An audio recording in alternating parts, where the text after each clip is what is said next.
Hola a todos, buenas noches. Qué gusto estar con ustedes en esta noche, en este webinar que organiza la Universidad Hebraica de México.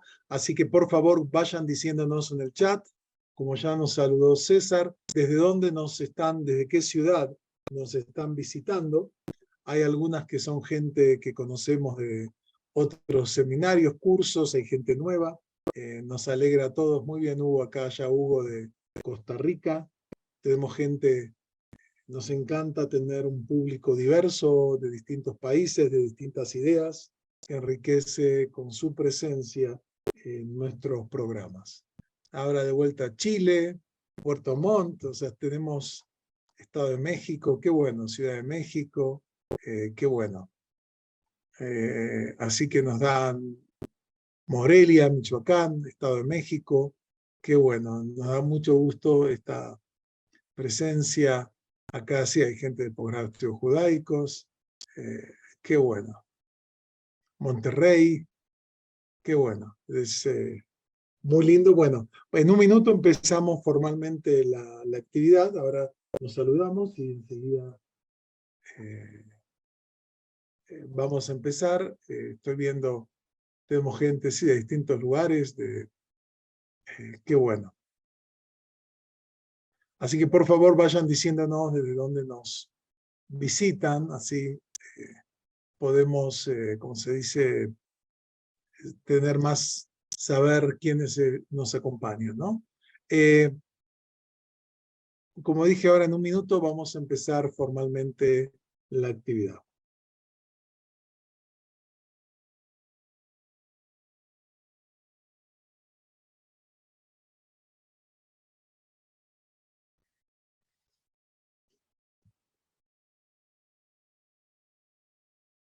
Muy bien.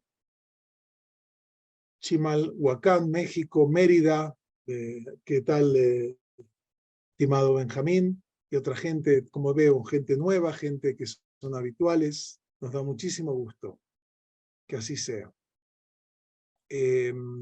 Bueno, vamos entonces a iniciar este webinar, que de alguna forma es la presentación de nuestra última oferta del año, es decir, la oferta académica de educación continua del año 2022, porque ya estamos, por supuesto, en un nuevo año judío, pero al mismo tiempo terminando este año, quedan escasos 2 meses, un poco más de 2 meses para terminar este año. Entonces vamos a presentar, como lo hacemos siempre, nuestra oferta de cursos y programas, los últimos que nos quedan de este año, con un planteamiento conceptual, no solamente este curso, sino hay una lógica conceptual detrás. Saludos acá desde Monterrey, ya tenemos varias personas de Monterrey, de varios lugares, nos da mucho gusto. Entonces voy a compartir la pantalla para presentar una...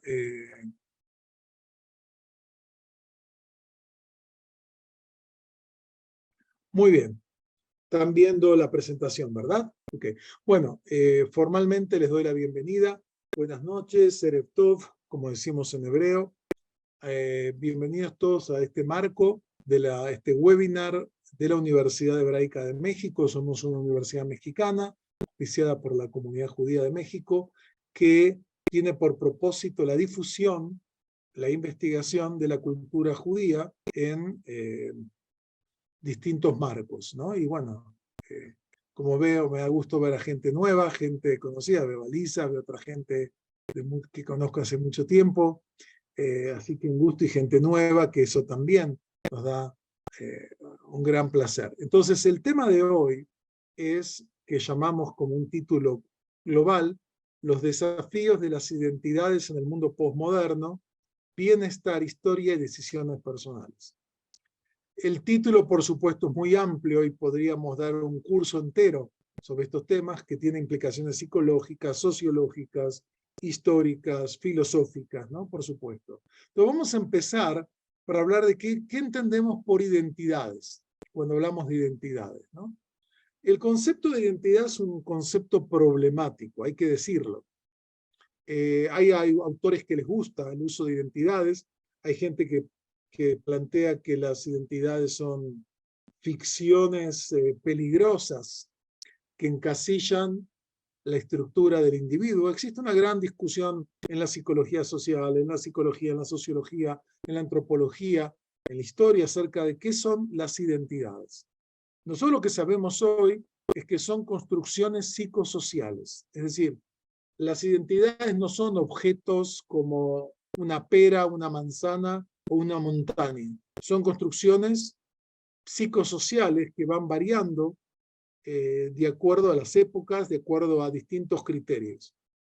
Por un lado, sabemos que las identidades hoy en día tienen un peso, si hablamos de identidades colectivas, hoy en día se habla que hay una explosión de identidades colectivas, ¿no? Que en el mundo, y las políticas de la identidad y las políticas de la memoria conectadas con la identidad son temas muy complejos que uno lo puede ver en cada país acerca de cómo entender, por ejemplo, tuvimos ahora el 12 de octubre, ¿no? ¿Qué significa el 12 de octubre? Hay quienes ven el Día de la Hispanidad, etcétera, otros que ven el Día de la Conquista y la destrucción de los pueblos originarios, y son discusiones acerca de cómo entender la identidad mexicana, la identidad latinoamericana, la identidad hispana. O sea, las identidades son fuente de seguridad, pero también son fuentes de conflictos entre los grupos y entre las personas. Las identidades, sabemos, son interactivas, o sea, uno se define frente a otros. O sea, no hay identidad si solamente hay una mismidad. Las identidades requieren o se van definiendo con el otro. Sabemos desde Freud, por lo menos, que uno se define en relación con sus padres, con sus identificaciones, que va haciendo a lo largo de la vida. El primer concepto es que las identidades son interactivas. Tienen que ver con los otros. El otro me hace definirme por lo que me identifico, por lo que rechazo del otro. Otro segundo criterio es que las identidades son fluidas. Las personas pueden cambiar y van cambiando a lo largo de la vida sus propias identidades. Sus identidades culturales, religiosas, pueden cambiar sus identidades sexuales también, pueden cambiar sus identidades colectivas, ¿no? Como tales. Es decir, las identidades no son algo de una vez y para siempre. Tiene que ver con la condición humana, que es una condición abierta, ¿no? Y que, como decía Sartre, el gran filósofo francés, la identidad se termina de definir con la muerte, ¿no? Y por eso es un problema para Sartre cuando el otro lo miraba y lo congelaba en un estado tal. Porque lo estaba congelando y era la muerte, decía Sartre, cuando el ser humano es un proyecto abierto. Otro elemento importante es que las identidades tienen dimensiones objetivas y subjetivas. Si hablamos, digamos, de una identidad mexicana, una identidad judía, una identidad afroamericana, hay elementos objetivos. En el caso de la afroamericana, el color de la piel es un elemento objetivo. El tema de, aunque hay criterios de cómo entenderlo, si hablamos de lo mexicano, el tema de la lengua que habla, las características físicas, las características, digamos, culturales nacionales. O sea, hay muchos elementos que hay ciertas bases objetivas, a lo que se sume elementos subjetivos, es decir, cómo uno se conecta con eso. Les doy un ejemplo interesantísimo que hace un tiempo surgió. En una revista muy importante en la Alemania nazi, se publicó una foto de quién era el bebé ario ideal, ¿no? El bebé ario prototípico. Y en realidad era la foto de una niña judía que un fotógrafo de familia había fotografiado, y esta niña que aparece en las revistas como la niña aria por excelencia, era una niña judía. La paradoja de que alguien visto como lo opuesto a la raza aria va a estar visto como el modelo tal. Entonces vemos que hay elementos que son objetivos, elementos que son subjetivos. Otra cosa importante frente a las identidades es que las identidades requieren una decisión valorativa, es decir, una persona puede estar contento con su identidad, frustrado con su identidad, enojado con su identidad, enamorado con su identidad, tanto en el plano individual como en el plano colectivo. O sea, las identidades generan que uno asuma decisiones valorativas. Entonces dice, me encanta la cultura mexicana y los valores mexicanos, o me encanta la cultura judía y los valores, o sea, no que sean antagónicos, pero es decir, o decir, no, rechazo la cultura mexicana porque me gusta tal cultura, o rechazo la cultura judía, o rechazo la cultura islámica, o lo que sea. Es decir, los seres humanos toman decisiones valorativas, tanto frente a las identidades colectivas como a las identidades individuales. Y el otro tema es que son cambiantes. Fluidos tiene que ver más con las fronteras. Hay una fluidez en las fronteras. Hay identidades que a veces se ven como totalmente opuestas, otras que son más fluidas, que a veces uno pasa de un lugar a otro y los límites no son tan estrechos. Fíjense ustedes un ejemplo dramático de nuestro tiempo. Las dos nacionalidades más semejantes en lengua, en tipo étnico, en religión, son los rusos y los ucranianos. En Ucrania es donde nace la identidad rusa, la cultura rusa, la religión ortodoxa. La cuna está en el Rus, como llaman, de Kiev. Ahí nace. Y sin embargo, hoy en día, fíjense que estas dos identidades tan semejantes están en una guerra terrible, una guerra fratricida entre hermanos, que está sacudiendo el mundo, impactando negativamente y causando miles de muertos y terribles costos en todos los sentidos. Es decir, las identidades pueden cambiar y de ver al pueblo ucraniano como el pueblo hermano puede ser ahora los neonazis, los nazis ucranianos o los invasores rusos. Y también hay que entender que las identidades son múltiples. Es decir, no es que seamos esquizofrénicos, porque eso ya es una patología de las identidades múltiples, pero las identidades son múltiples. Uno tiene una identidad sexual o de género, uno tiene una identidad religiosa, nacional, deportiva, profesional, de hobbies. Hay múltiples identidades. Las concepciones que plantean una sola identidad son concepciones autoritarias. El ser humano tiene múltiples lealtades, múltiples pertenencias, y eso es lo que los enriquece, ¿no? Yo tengo múltiples grupos que tienen que ver con eso, grupos de colegas académicos en distintas áreas, en estudios judaicos, en sociología, en filosofía, que cada uno tiene lo suyo, uno tiene, pertenece a grupos, lo vamos a ver ahora. Fíjense, un fenómeno fundamental que hoy en día está siendo muy estudiado, que es, por ejemplo, todas las identidades deportivas, y ahora que viene el Mundial de Fútbol, cómo se generan pasiones y elementos que son tan importantes para miles de millones de habitantes del planeta. Entonces, cuando hablamos de identidades, hablamos de un fenómeno complejo, de una construcción psicosocial, cultural, que se va... Estoy oyendo. Ah, ok. Perdón. Muy bien. Ahora, nosotros sabemos que vemos hoy en día que frente a las identidades, por un lado, están posturas relativistas y otras fundamentalistas. Es decir, el fundamentalista congela las identidades y el relativista, de cierto sentido, le quita un valor tan sistemático, ¿no? El congelar las identidades puede ser peligroso, porque plantea algo como que fuese absolutamente sustancial, digamos, y le quita esa dinámica que tienen las identidades. Y el fundamentalismo puede ser que dice, no, escuché el otro día a un filósofo que decía que él está en contra de las identidades, que valora las identificaciones, pero está en contra de las identidades. A mí me parece que las identidades no son malas en sí, todo lo contrario, dan seguridad, dan estabilidad, dan pertenencia, nos ayudan a saber quiénes somos, pero el problema es cómo nos relacionamos con los otros que tienen otras identidades, ¿no? En un mundo como es actual, uno tiene que permanentemente elegir, porque vivimos en un mundo con opciones, desde un supermercado hasta modelos de vida que queremos vivir y estilos de vida que queremos vivir.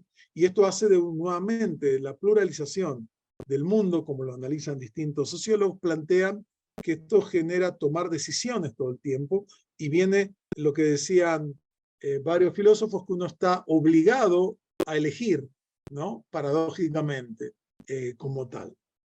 Ahora, un tema que tiene que ver con las identidades tiene que ver con de alguna forma, la crisis de sentido, la crisis de estabilidad que afecta al mundo, donde vemos que todas esas estructuras metafísicas religiosas que daban estabilidad, sentido, están en crisis. Y me gusta esta expresión, acá un filósofo que habla de una orfandad ontológica, es decir, perdemos los padres que nos daban el anclaje de nuestras identidades.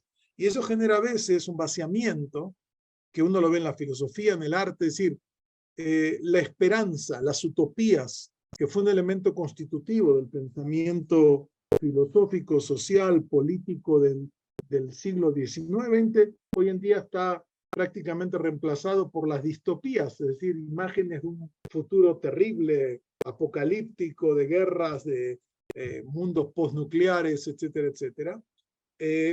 Y esta idea entre lo que uno tolera de las identidades, lo que uno desea, lo que no tolera, lo que sí desea, hay una mezcla de las sensibilidades actualmente y vemos un estado muy grande de fragmentación social, ¿no? Donde hay muchos subgrupos y grupos dispersos porque hay pocas identidades que engloben totalmente a los individuos.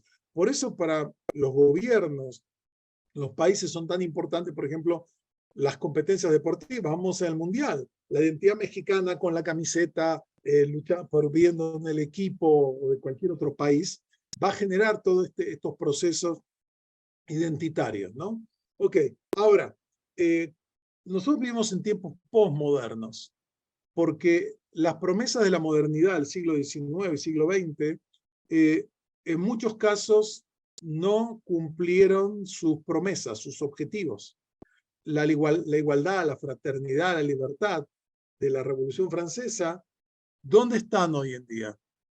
Uno puede ver la trilogía de este gran cineasta, Kisielski, que toma blanco, azul y rojo, ¿no? Las tres películas que tienen que ver con los colores de la bandera de Francia, y trata en cada una uno de estos valores en una forma muy poderosa y dramática, y muestra cómo las promesas de muchas de las revoluciones tecnológicas, psicológicas, no han resuelto el tema, y como dice este sociólogo uruguayo brasilero Bernardo Sorge, son tiempos de un colapso del futuro, del descreimiento de que la historia traerá una vida mejor, que era el motor de tantos cambios, de tantos proyectos colectivos durante el fin del siglo XIX y siglo XX, que la racionalidad científica posee respuestas para todas las preguntas y que la política puede satisfacer la subjetividad de los individuos. Esto no se ha dado, y por eso estamos en una etapa de un nuevo malestar en la cultura, ¿no? Parafraseando el famoso libro de Freud de 1929.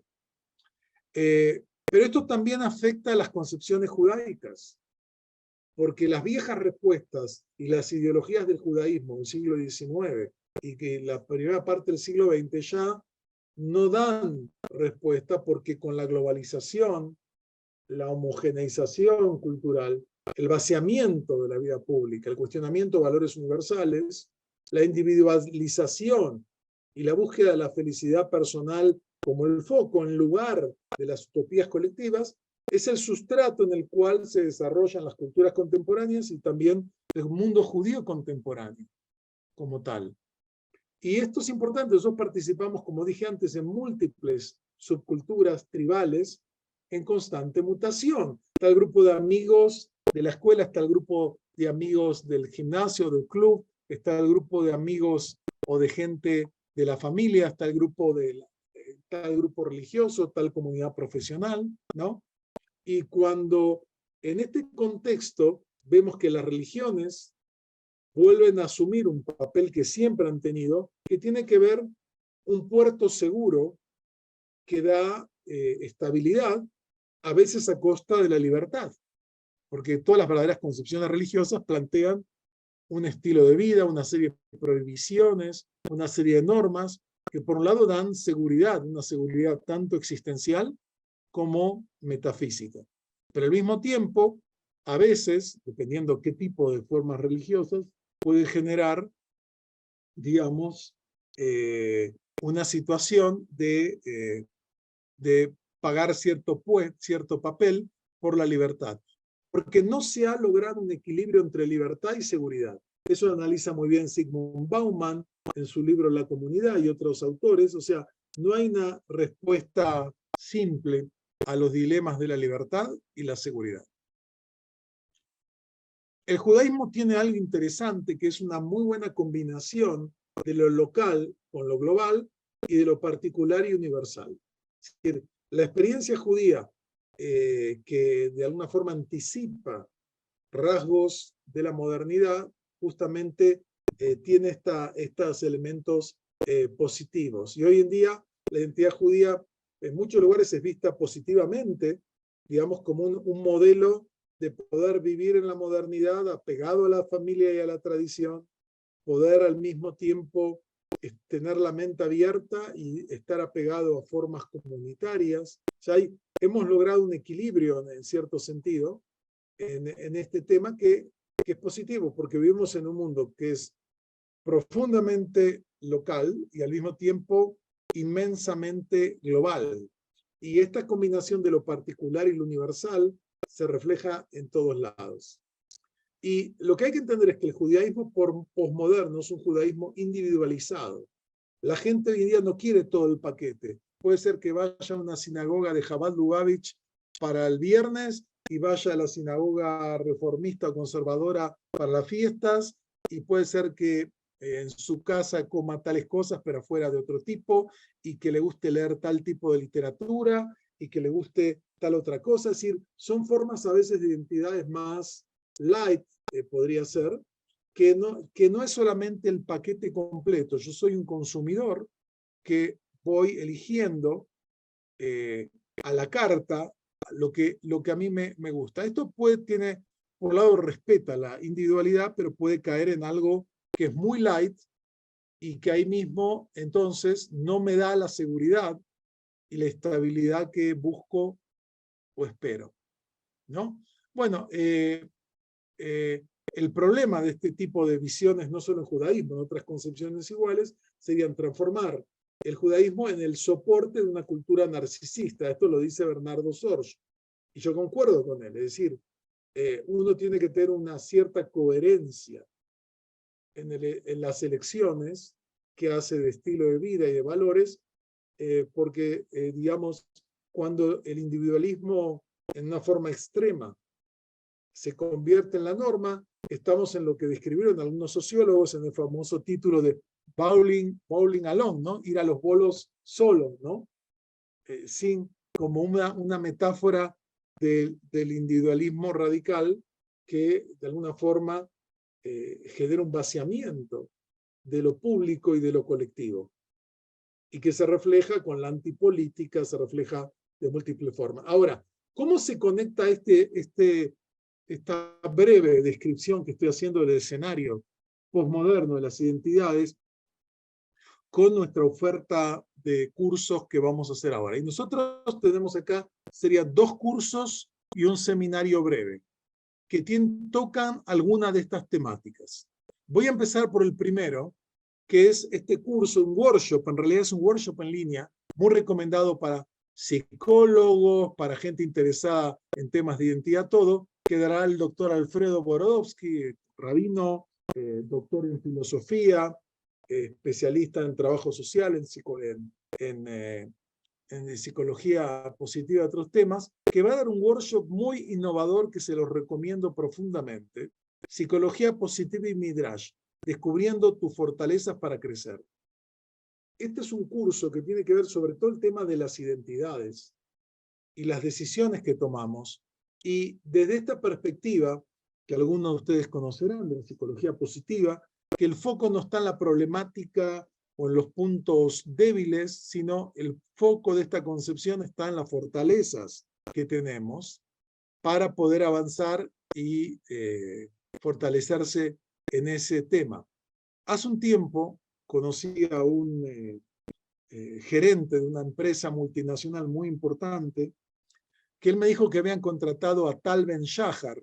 Tal Ben-Shahar es uno de los mayores expertos en psicología positiva en el mundo, que estuvo muchos años como profesor en Harvard, y su curso era uno de los más numerosos sobre psicología positiva o la ciencia de la felicidad, y lo contrataron, por supuesto que cobraba sumas de decenas de miles de dólares por cada workshop, y él me dijo, mira, ¿sabe lo que nos enseñó? Vino un workshop, le pagamos, estuvimos con él todo un día. ¿Cuál es todo lo que nos dijo? Nos dijo básicamente, no hay que tratar de cambiar a las personas en lo que no hacen bien, sino que hay que potenciar lo que hacen bien. Es decir, trabajar sobre las fortalezas y no sobre los puntos débiles. Eso les costó $50.000. Acá créanme que no les va a costar eso y van a poder tener el tema. Entonces, ¿cuál es esta idea? Acá el doctor Borodovsky va a combinar dos elementos. Por un lado, algunas ideas de la psicología positiva y un test, un autotest que cada uno va a poder hacer y va a tener una devolución. Es un modelo para ver las propias, se llama el VIA, que es Values in Action, es el CR Couch ejecutivo, que todos van a poder hacerlo en este programa y van a tener su devolución. Y lo va a conectar con algo muy típico del pensamiento judío, que es el Midrash.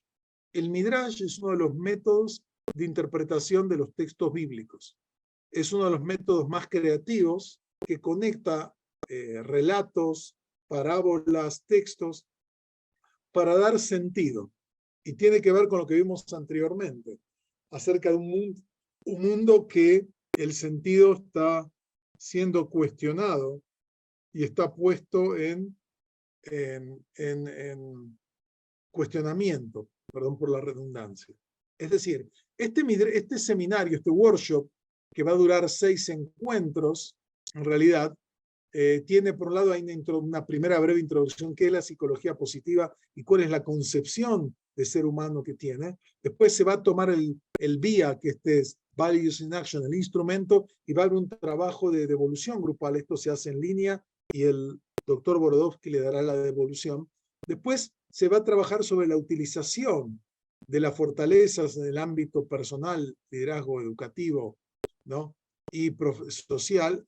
Después se va a ver cómo estas 24 fortalezas, con ejemplos de textos judíos clásicos que hablan de estas fortalezas.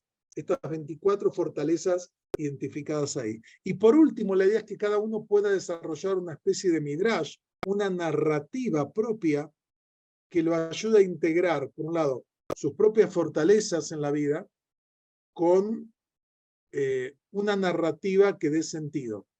Como ven, es algo muy original porque tenemos cursos de literatura judaica, tenemos cursos de psicología positiva, pero integrarlos es algo muy especial y pocas personas pueden hacer eso. Y el doctor Borodovsky, que es un especialista, es uno de los mayores especialistas en el test de Myers-Briggs y en otros elementos a nivel global, y al mismo tiempo con una gran experiencia en trabajo de salud mental y de otros temas, y al mismo tiempo tiene una formación de rabino y de filósofo, integra muy bien. La verdad que creo que es un seminario absolutamente innovador que recomiendo profundamente y que nos va a ayudar a entender nuestras identidades, nuestras fortalezas y también focalizar nuestras decisiones, ¿no? Porque un supuesto básico del mundo moderno que a veces la posmodernidad quiere erosionar es la idea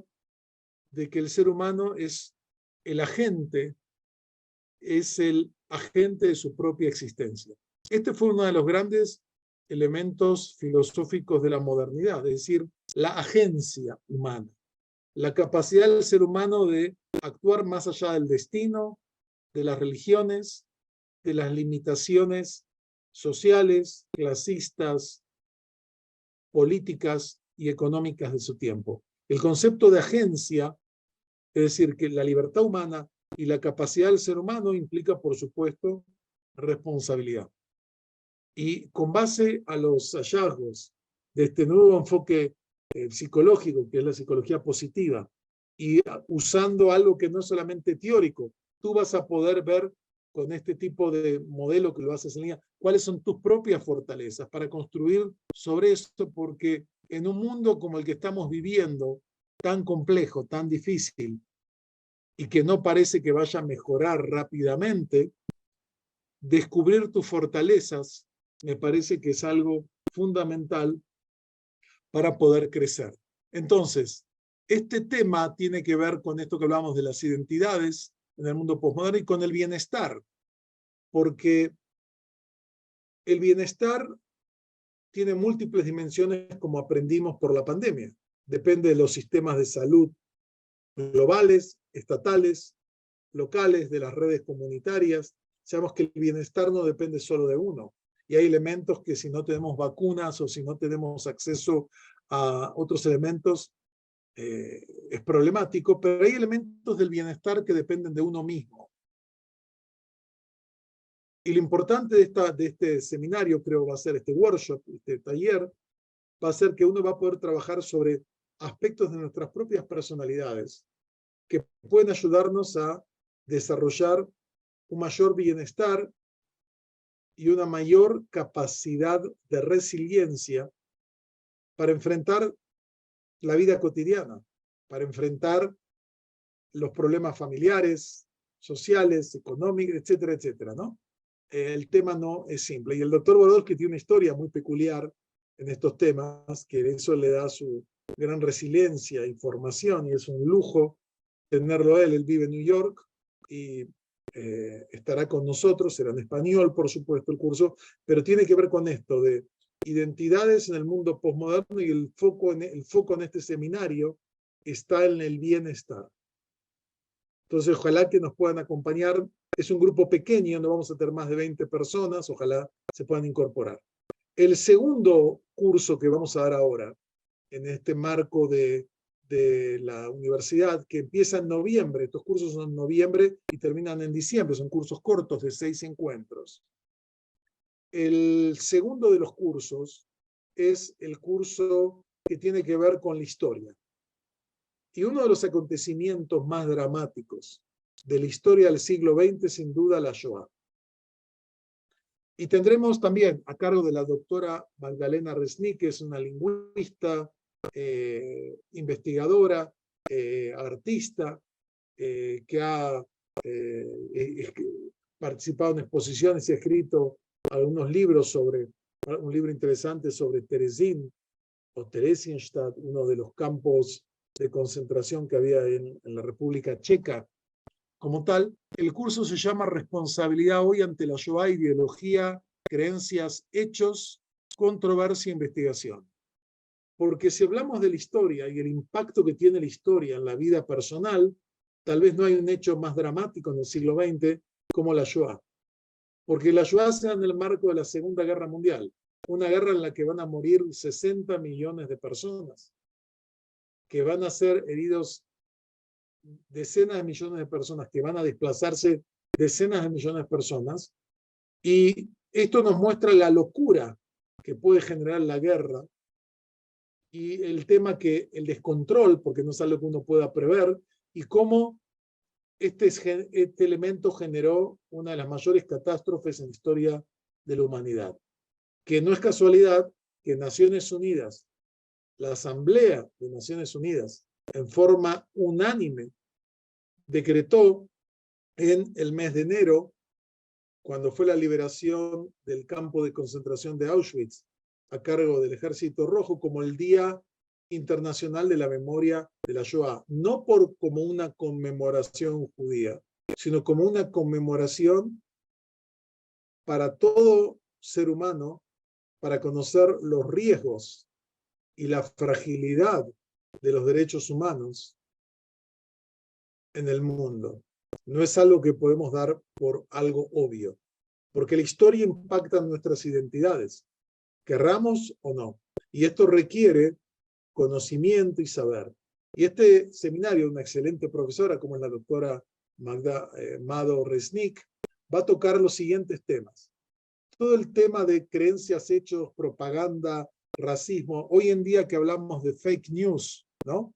De noticias falsas que nunca sabemos, o de la posverdad, donde, bueno, yo tengo tu verdad, mi verdad, tú tienes tu verdad, si no te gustan mis hechos, te doy otros hechos. Todo esto no empezó ahora, tiene una trayectoria, y fue un elemento clave en el proceso nazi, la propaganda como una forma de romper los criterios de verdad y de identidad de las personas. Entonces acá se va a ver cómo se usaron los medios masivos. El primer gran uso de los medios masivos para movilizar a las masas lo van a hacer los nazis en esta época y lo van a hacer los comunistas en esta época. Y uno puede tomar dos películas que son, si ustedes quieren, fundamentales en la propaganda política del siglo XX. Una hecha por, los dos eran genios cineastas.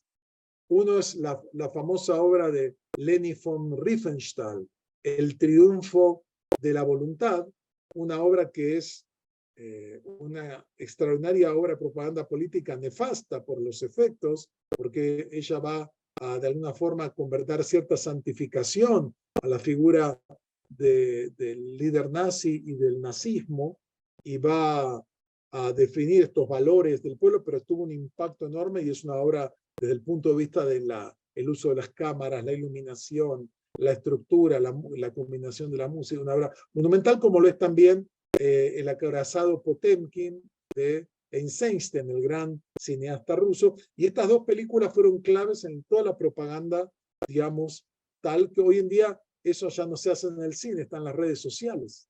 Pero entender esto es importante desde el marco del mundo durante la Segunda Guerra Mundial o previo a la Segunda Guerra Mundial y a lo largo del tema. El segundo encuentro se va a trabajar nada menos que la figura de Raúl Hilberg, uno de los más importantes historiadores de la Shoah. Él escribió una obra monumental que está en español, casi 1000 páginas, La destrucción del judaísmo europeo, una obra extraordinaria, documentada como pocos.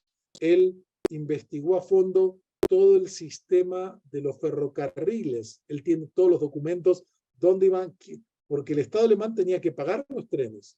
Entonces están todos los detalles de dónde iban, a dónde iban, cómo iban, y él con eso pudo reconstruir todo este proceso de la logística del mal, de esta logística de la destrucción, y él es uno de los que definió esta trilogía para entender qué pasa en estas situaciones entre esta trilogía de actores que interactúan en forma compleja entre los perpetradores, es decir, los asesinos, las víctimas y los testigos o bystanders, es en inglés que no es solo testigo, es el que está ahí que no es ni perpetrador o víctima, pero puede convertirse o en perpetrador o en víctima, dependiendo de las circunstancias. Entonces, esto también va a ser muy bueno. Después va a trabajar el caso de Daniel Goldhagen, que fue un historiador de la Universidad de Harvard, que escribió una obra muy polémica acerca de explicar las razones en que gente común, normal, porque uno de los elementos del horror del nazismo es que si bien había algunas personalidades patológicas, sádicas, tal, otra gente eran gente normal que en ciertas circunstancias podía dedicarse a fusilar o a poner en cámaras de gas a miles de personas y después escuchar a Bach, tocar el piano o escribir una carta de amor a sus hijos.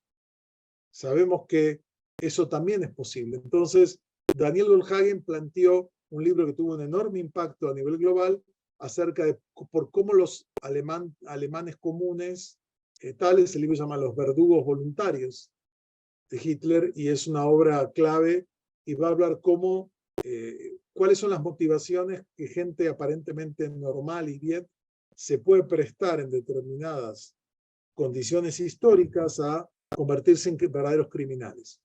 Después va a trabajar, obviamente, el tema de Hannah Arendt y Martin Heidegger, uno de los grandes filósofos del siglo XX, pero al mismo tiempo una persona de una enorme perversidad moral.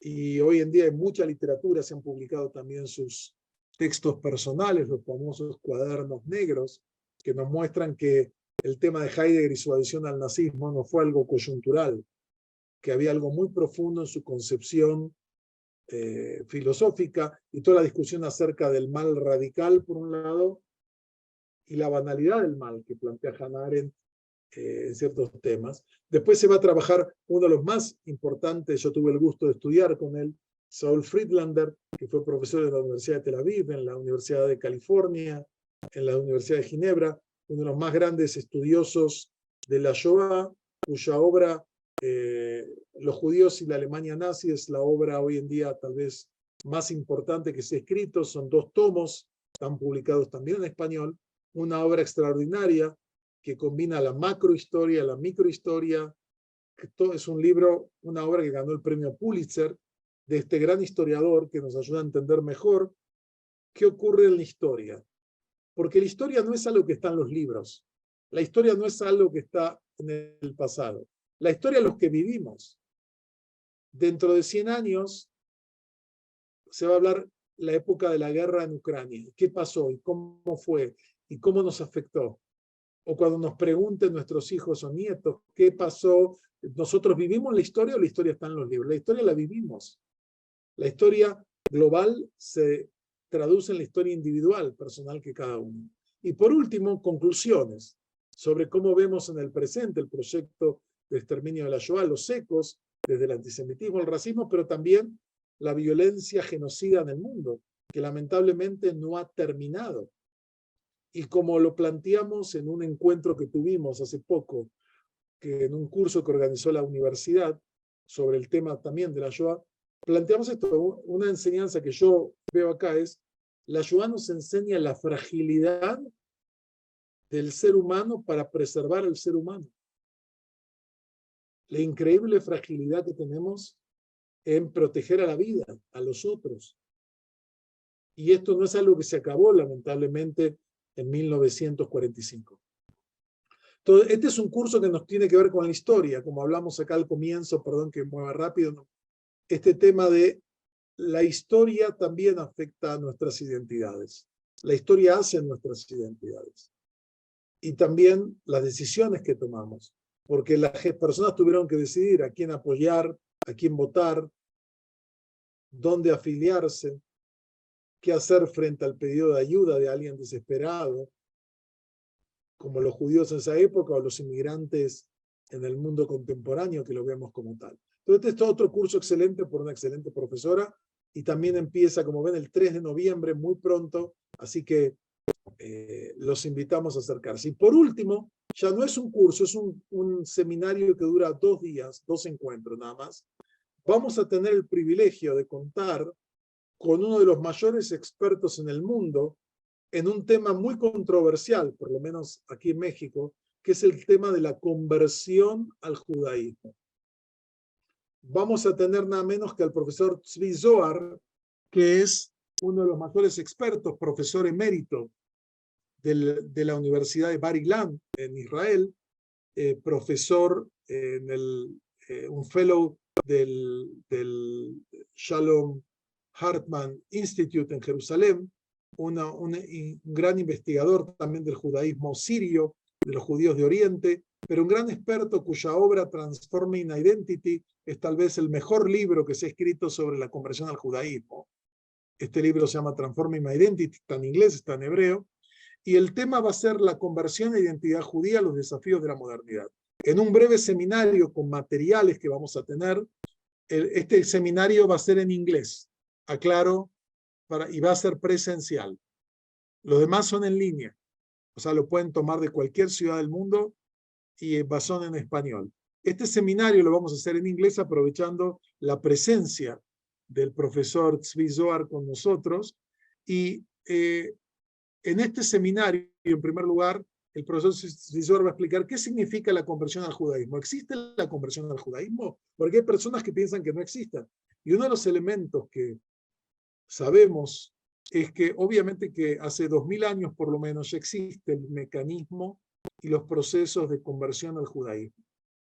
Y está codificado en la ley judía, en la halajá, y es un elemento, no es una cuestión de capricho o de voluntades como el Shabbat o como otro elemento, hay una normatividad muy clara acerca de cómo se efectúa y qué significa. Y por un lado, la conversión es este tema que hablábamos de los cambios de identidad, porque decidir adoptar una nueva identidad religiosa es una de las grandes decisiones que son expresión de la libertad humana. Me puedo hacer budista, católico, judío, etc. Este fue un cambio revolucionario que va a ingresar en el mundo judío en la época greco-helenística, cuando las identidades dejan de ser algo determinado por el lugar de nacimiento y se convierte en algo con elección y tiene que ver con el estilo de vida que uno vive. No es el punto de origen, sino no es el punto de partida, es el punto de llegada al que quiero elegir. Y sin duda, una de las decisiones personales más importantes tiene que ver con la conversión, en este caso al judaísmo, pero puede ser sobre cualquier otra concepción. En este curso vamos a tener al profesor Chris Zohar, que como dije antes, es uno de los más importantes investigadores a nivel globales de Israel en este tema, y él va a analizar algunos de los problemas. Primero, en qué consiste las bases del tema, y en segundo, cuáles son los desafíos de la modernidad frente a la conversión. ¿Por qué en algunos lugares hay tanta cerrazón ante el tema de la conversión? ¿Cuáles son las condiciones que se permite o no se permite? Y no va a hablar desde una mera postura ideológica, de un lado o de otro. Como gran académico, él conoce toda la literatura, tanto rabínica como sociológica, y puede aportar. Entonces, al que le interesa este tema, que tiene mucho que ver con las identidades y con las elecciones, sin duda, el seminario del doctor Zohar va a ser algo extraordinario y que recomiendo profundamente. Entonces, como ven, y vuelvo al comienzo, estos tres cursos tienen algo en común, aunque cada uno toca temas aparentemente diferentes. Los desafíos de las identidades, y decimos identidades en plural porque no hay una única identidad, ni individual ni colectiva, son múltiples. En el mundo postmoderno, un mundo donde estamos obligados a elegir, un mundo donde podemos transformarnos. Y acá hay tres elementos que aparecen acá. Bienestar, que es el curso con el doctor Borodovsky sobre psicología positiva y Midrash. El segundo tiene que ver con la historia y cómo la historia impacta a la vida humana. Y cómo la historia depende de las decisiones de líderes y de gente normal, individual, ordinaria, simple, que toma distintos tipos de decisiones frente a la historia. Y por último, una de las decisiones más complejas que puede tomar un ser humano es este cambio, digamos, religioso, que es un cambio de estilo de vida, un cambio de valores. Bueno, ¿qué significa? Porque, como dije, hay muchos prejuicios, tanto del lado judío como desde afuera del lado judío muchas veces. Y existen muchas posturas diversas, y es un tema controversial. Y como en la Universidad Hebraica somos una institución académica, todos los temas se pueden tratar si se trabajan seriamente, con un marco académico respetuoso, y ese es nuestro enfoque. Entonces, no es como si está mal y cómo hacen eso y por qué prohíben y por qué son tan cerrados. Lo que vamos a tratar de hacer es comprender y entender a partir de los datos y a partir de la investigación, ¿no? Ese es un poco el enfoque que nos caracteriza como Universidad Hebraica. Entonces, los invito a todos a ver estos tres cursos porque cada uno tiene lo suyo. Este workshop es en línea, Psicología Positiva y Midrash, realmente muy recomendable. El segundo es Responsabilidad hoy ante la Shoah, Ideología, Creencias, Hechos, Controversia, Investigación, también es en línea. Y el último va a ser presencial, puede ser que lo grabemos y después lo pasemos, pero por una cuestión técnica que vamos a hacerlo en principio de forma personal, y tenemos en este curso muy pocos lugares por un tema de espacio.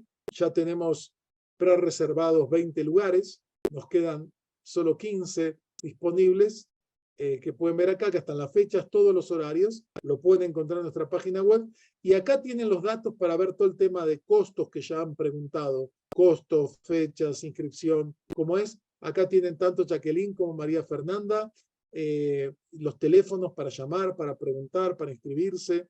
Les pueden mandar la información detallada, nuestra página web también la encuentran. Entonces, nos encantará que nos acompañen, porque me parece que en un mundo tan perplejo,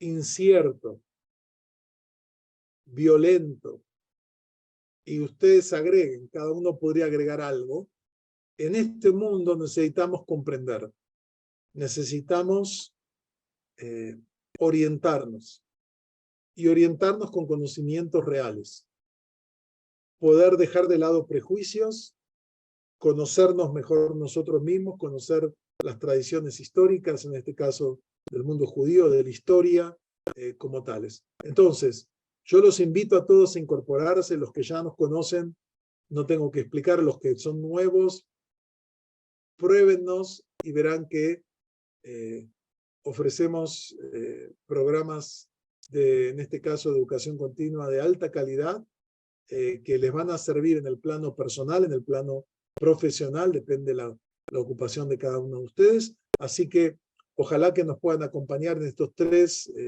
programas, que son los últimos del año 2022, y ya estamos con toda nuestra oferta para el año 2023, que tenemos la maestría en estudios judaicos, que es nuestro programa estrella, en la modalidad presencial, en la modalidad en línea. Tenemos alumnos de más de 20 países, incluyendo Israel, España, Estados Unidos, Canadá, y de ahí para abajo toda América Latina, desde México hasta el sur de Chile y de Argentina.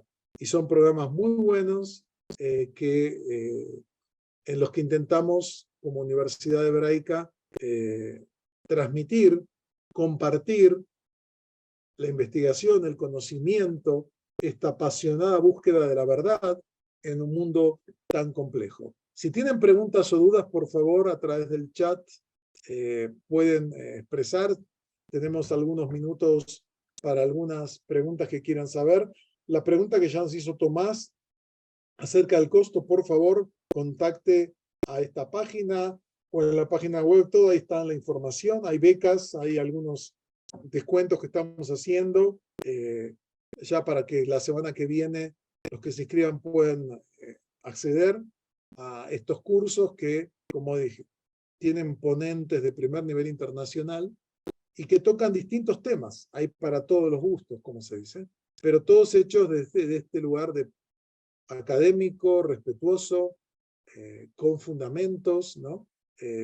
Porque hoy en día vemos en Internet y en las redes sociales sobre temas judaicos de todo. Hay cosas maravillosas y hay muchas cosas que son pura charlatanería sin fundamentos. Hay de todo, realmente. Y uno no siempre sabe, tiene los criterios para distinguir lo que es un fake news o lo que son conocimientos serios. Nosotros en la universidad tenemos en este área y en otras una amplia gama de programas académicos de educación continua y nuestro objetivo es contribuir al bienestar de cada uno de ustedes, al bienestar de México, de América Latina, del mundo, porque creo que uno no puede ser neutral. Una de las enseñanzas, creo, que uno aprende de la historia contemporánea es que la neutralidad pocas veces favorece a la víctima. La neutralidad favorece a los victimarios, a los perpetradores. Y tenemos que ser conscientes, ¿no? Es decir, una concepción de la educación, del conocimiento al servicio del bienestar humano. Creo que ahí no podemos ser neutrales, tenemos que ser firmes porque el mundo lo requiere. Y estamos en un momento muy complejo, donde la norma es la incertidumbre en todos los planos. Y la gente que hace prospectivas, antes hablaba que pasan 10 años, ahora nadie se atreve ni siquiera a 5 años ya a poder ver qué va a pasar. ¿Quién había previsto la guerra de Ucrania? Hace 2 años que iba a ser lo que está haciendo ahora y lo que puede ser, y de otros elementos que están que mañana nos vamos a enterar en el periódico y que no sabemos qué puede pasar. Entonces, no podemos transformar mágicamente la realidad, aunque nos gustaría, pero el conocimiento, digamos, hay toda una concepción de las humanidades, de las ciencias sociales, que dicen tenemos que explorar con herramientas apropiadas la realidad social, tenemos que recuperar la memoria de la sabiduría humana que está en las humanidades, y en el caso nuestro, de la cultura judía, que es un acervo maravilloso de riqueza espiritual, de experiencias comunitarias, de valores. Entonces, los invito a acercarse a estos cursos Realmente, créanme que vale la pena. Cada uno de ellos es interesante tanto por los docentes como por las temáticas. Así que bienvenidos a la Universidad Hebraica y esperamos que contar con su presencia en estos cursos y seminarios. Así que bueno, agradezco su presencia a cada uno de ustedes, desde cada lugar que nos están hablando, desde Chile, en el sur, hasta México, y les deseo a todos un buen año. En el año empezamos hace poco el calendario judaico, así que Shana Tova, un buen año a todos, que tengamos inspiración y fuerzas para atravesar el puente angosto, como decía Rabbi Nachman, un gran maestro jasídico, y seguir adelante en la vida sin temor, porque como nos decía este gran sabio judío, Rabbi Nachman de Bratslav, la vida es como un puente angosto, y lo importante es no tener miedo, no paralizarse. Y una de las formas de hacerlo es por medio del conocimiento. Y eso es un poco nuestra aportación como Universidad Hebraica a estos temas. Así que bueno, buenas noches a todos. Gracias por estar con nosotros y nos seguimos viendo. Bueno, gracias a todos por sus comentarios. Rebeca, Cristina, Ubaldo, todos los que han escrito todos, Sergey, Monterola, todos los que nos saludan. Esperamos seguir con ustedes. Tenemos programas en áreas de psicología, de educación, de liderazgo, de estudios judaicos, de hebreo. Así que si les interesan estos temas, somos su punto de referencia. Buenas noches, gracias por todo y seguimos en contacto.